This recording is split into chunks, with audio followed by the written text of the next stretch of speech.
Hello everyone, कैसे हैं आप सभी? आशा करती हूँ अच्छे होंगे और खूब मन लगा पढ़ाई कर रहे होंगे।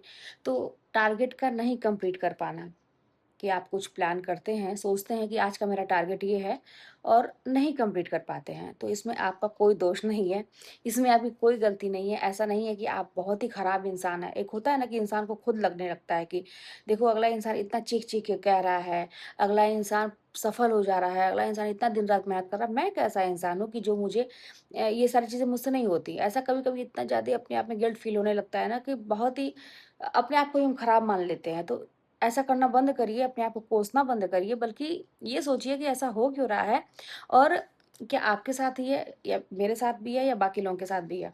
तो आज मैं आपको वो चीज़ बताती हूँ, ध्यान से सुनिएगा। वीडियो बहुत लंबा नहीं करूँगी क्योंकि ऑलरेडी बहुत लेट हो चुका है, लेकिन मेरी बात दिमाग में ये बात आई तो मैंने सोचा कि आप लोगों को मैं शेयर करूँ तत्काल। क्योंकि दिमाग से ना बातें तुरंत मेरी भी निकल जाती है, क्योंकि आप लोगों को तो पता है कि मैं बहुत बड़ी भुलक्कड़ हूँ। शुरू से मैं बता रही हूँ कि बड़ी मुश्किल से मैंने चीज़ों को तैयार किया था, कितना टेक्निक लगा के तैयारी की थी, तो मेरा रिज़ल्ट निकला था। तो ये मत समझिए कि आप ही हैं भुलक्कड़, मैं भी हूँ।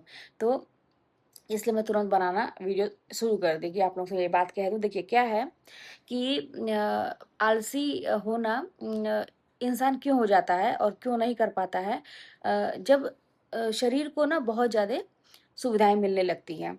अब मैं अपना एग्ज़ाम्पल दे के आप लोगों को बता रही हूँ कि पहले आप लोग देखे होंगे, जो लोग मुझसे बहुत पहले से जुड़े हैं, जब मैं अपनी मम्मी के घर रहती थी, तो वहाँ पे जहाँ पे मैं ड्राइंग रूम था, वहाँ पे मैं सोती थी ईशान को लेके और वहीं पे अपनी पढ़ाई-लिखाई सब वहीं, तैयारी वहीं से हुई है। उसके बाद जब मैं सफल हो गई तब भी वहीं पे रहती थी। तो उसके बाद से आप लोग देखिए कि मैं कितना हार्ड वर्क करती थी, स्कूल जाती थी, फिर जिम भी जाती थी, फिर घर के काम भी करती थी, उसके बाद से वीडियोज़ भी बनाती थी और आप लोग देखेंगे बहुत मतलब था उस समय एक्टिव रहना। इस घर में आके मतलब इस घर में हाँ, जब से मैं अपना अलग जैसे रहने लगी तो मेरे अंदर भी थोड़ा-सा परिवर्तन हो गया और अब जो होता है ना कि सुख भोगने की प्रवृत्ति जो है ना, वो अंदर आने लगी कि अब ऐसा दिमाग में हो गया कि बहुत स्ट्रगल हो गया यार, अब सुख भोगना है, ऐसा दिमाग में बैठ गया। अब उसके चलते जानते हैं कुछ चीज़ें मेरे साथ भी हुई। क्या है कि जब से सुविधाएँ मिलने लगीं, अपने ऊपर हुए और पैसे भी भगवान की दया से हैं, तो चीज़ों को मैं जो-जो मेरे अंदर था ना दबा हुआ चीज़, वो सब मैं करने लगी।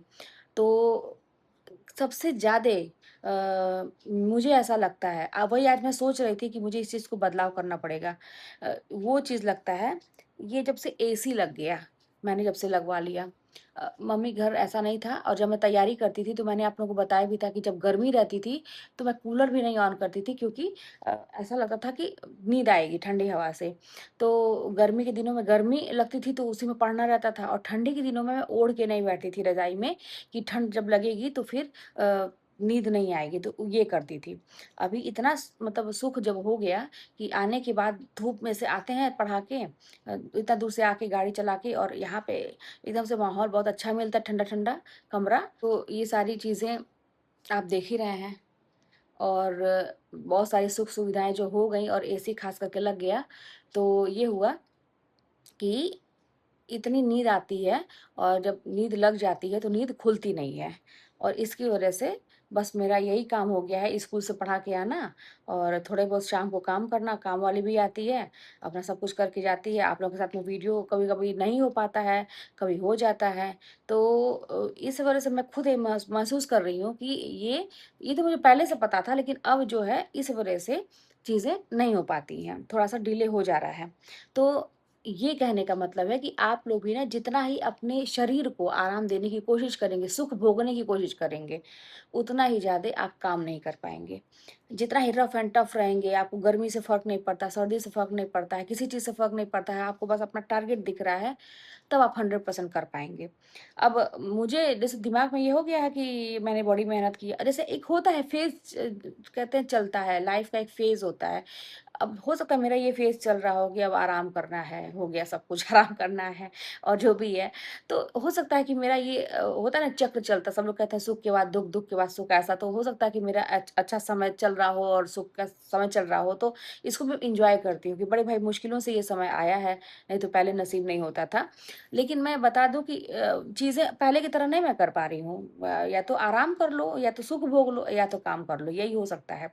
तो इस ये चीज़ मैं शेयर कर रही हूँ आप लोगों के साथ, तो इसलिए क्योंकि देखिए मैं करूँ तो चलेगा, इसलिए क्योंकि हो गई हैं चीज़ें, जितना होना था हो गई हैं, आगे भी लेकिन और करना चाहिए, ये गलत बात है इतने पे वो हो जा रहा है। आप लोगों का स्ट्रगल टाइम है अगर, तो अपने शरीर को थोड़ा-सा आराम देना बंद करिए, कुछ दिनों की बात है। अब देखिए मेरी तरह जब या बहुत सारे लोगों की तरह मैं अपना बार-बार एग्ज़ाम्पल दूँगी तो हो सकता है कुछ लोगों को लगे कि अपना ये बार-बार कहती रहती हैं। किसी जो भी सफल हो गया, अभी देखिए बहुत सारे लोगों का रिज़ल्ट निकला है। अब उनसे पूछिए ना जाके, उनसे पूछिए उनका क्या समझ चल रहा, उनको पूरी दुनिया एकदम ड्रीम लाइफ़ चल लग रही होगी, पूरी दुनिया एक लग रहा है सपना चल रहा है, सब कुछ होता है ऐसा। तो वो चलेगा कि वो इंसान कुछ दिन तक एन्जॉय करता है, कुछ सालों तक एन्जॉय करता है, फिर आता है एक कमर बाँध के कि फिर से करना है, तो वो हो सकता है चलेगा। लेकिन अभी जब जिसका स्ट्रगल टाइम है, जो तैयारी कर रहे हैं, जिनको एक रिज़ल्ट निकालना है, एक सरकारी नौकरी लेनी है, तो उसको थोड़ा-सा सुख सुविधाओं पे कंट्रोल करना पड़ेगा, तभी आप कर पाएँगे। अच्छा हाँ, जानते हैं बहुत सारे लोग मुझसे बहुत सारी बातें करते हैं, सही भी करते हैं, गलत नहीं करते हैं कमेंट में, कि सरकारी नौकरी कभी लाइफ का वो नहीं हो सकता कि आप सरकारी नौकरी में हैं तभी अपने जीवन को आप जी पा रहे हैं।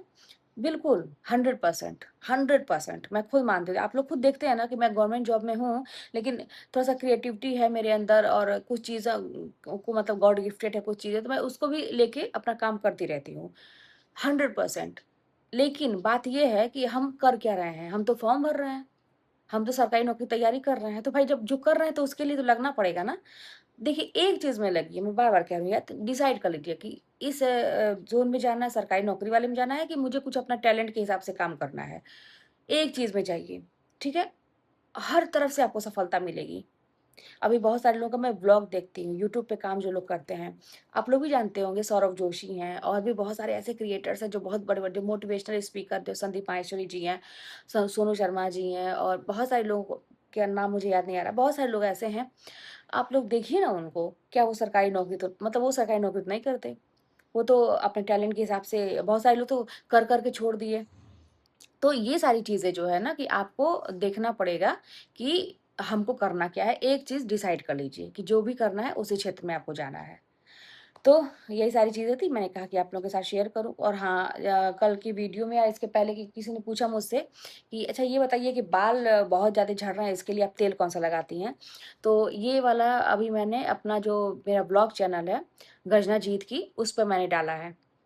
तो वहाँ पे आप देख सकते हैं मैंने क्योंकि यहाँ पे मोटिवेशन की बात होती है, पढ़ाई-लिखाई की बात होती है। तो यहाँ पे मैं बहुत सारी चीज़ें शेयर नहीं करती हूँ, लेकिन फ़िलहाल मैं शॉर्ट में बता दूँ कि पता नहीं आप लोग वहाँ पे देखते हैं कि नहीं। ये बता दूँ कि मैंने जो है घर पे ही अब वही बात है केमिकल वगैरह से मैं बहुत दूर हो चुकी हूँ। तो घर पे ही मैंने बताया था कि अपने हिसाब से मेथी का दाना ले लिया था और तीसी का बीज ले लिया था, अलसी जिसको बोलते हैं। तो उसको जो है अपने हिसाब 2-2 चम्मच, 3-3 चम्मच आप ले लीजिए, रात में भिगो दिया था मैंने दोनों को एक-एक करके, दूसरे दिन उसको मैंने खौला लिया था, खूब ज़्यादा बॉयल कर लिया था 5-6 मिनट, तो एकदम जेल की तरह बन गया था, मतलब उबल गया तो जेल की तरह बन गया था उसी पानी में। फिर उसको मैंने छान लिया था, तो वो जो जेल बन गया था उसको मैंने शीशी में स्टोर करके फ्रिज में रख लिया है, ठीक है? वो तो मुझे एक अलग चीज़ मिल गई और जो उसका बीज बचा हुआ था उसको मैंने भी फ्रिज तुरंत नहीं फ्रिज में रख लिया था, 2-3 दिन के बाद मैंने उसको मिक्सर में पीस लिया और उसमें दही मिला के मैंने अपने बालों में अप्लाई किया। तुरंत रिज़ल्ट मिलता है और ये जो जेल मिला था इसका यूज़ बहुत जगह पे है। जैसे आप मेहंदी-वेहंदी लगाते हैं, हिना लगाते हैं, बाल खड़े हो गए तो उसके ऊपर से ऐसे आप जेल को लगा लीजिए, पता नहीं चलता जब सूख जाएगा ना कंघी करेंगे तो फिर वो नरम हो जाता है। पहले लगेगा कड़ा हो गया, बाद में सही हो जाता है। और एक चीज़ तो अभी मैंने फर्स्ट टाइम ट्राई की है क्योंकि मैं बहुत दिनों से ये सब चीज़ें देख रही थी, करती नहीं थी। तो क्या किया वो जो जेल बचा है तो शैम्पू करने से पहले क्योंकि रात भर मुझे भी तेल लगा के सोना पसंद नहीं है क्योंकि हर जगह लगता है। तो उसको सुबह स्कूल जाना था तो मैं तो आधे पौन घंटे ही समझिए लगा पाई थी। तो उसी जेल में सरसों का तेल मैंने मिक्स करके आप जो भी तेल लगाते हैं, कोकोनट का लगाते हैं या कोई भी कैस्टर ऑयल लगाते हैं, कोई भी तेल लगाते हैं, उसको उसमें मिला के आप बालों की जड़ों में लगा लीजिए, पूरे लेंथ में लगा लीजिए और उसको ऐसे लपेट के अपना क्लचर लगा लीजिए या रबर लगा लीजिए। उसके बाद 1 घंटे के बाद, डेढ़ घंटे के बाद आप शैम्पू कर लीजिए। मतलब क्या महँगा से महँगा कंडीशनर भी फ़ेल है इसके आगे, इस रेमेडी के आगे, तो इसलिए मैं और हाँ, कंघी में 1-2 बाल या तो वो भी नहीं, ऐसा हो गया है मेरा। अभी तो बाल ऐसे उलझे थे, मैं सोई हुई थी, तो मैं आप लोगों के साथ ऐसे ही अपना वीडियो शेयर कर रही हूँ। लेकिन एक भी बाल मेरा अब नहीं टूट रहा है, एक भी बाल नहीं टूट रहा है। तो आप लोग ये काम करिए, आप लोगों को फ़ायदा ज़रूर होगा। और बहुत है तो आप लोग मेरे दूसरे चैनल पर जाके देख लीजिए कि वहाँ पे मैंने शेयर किया है, अच्छे से शेयर किया है, इसके पहले की वीडियो भी शेयर किया है, तो वहाँ पे आप लोग देख सकते हैं। तो चलिए फिर मिलते हैं नेक्स्ट वीडियो में, कोई बात होगी तो कमेंट के माध्यम से बताइएगा, चैनल पर सब्सक्राइब करिएगा, शेयर करिएगा, मिलते हैं नेक्स्ट वीडियो में।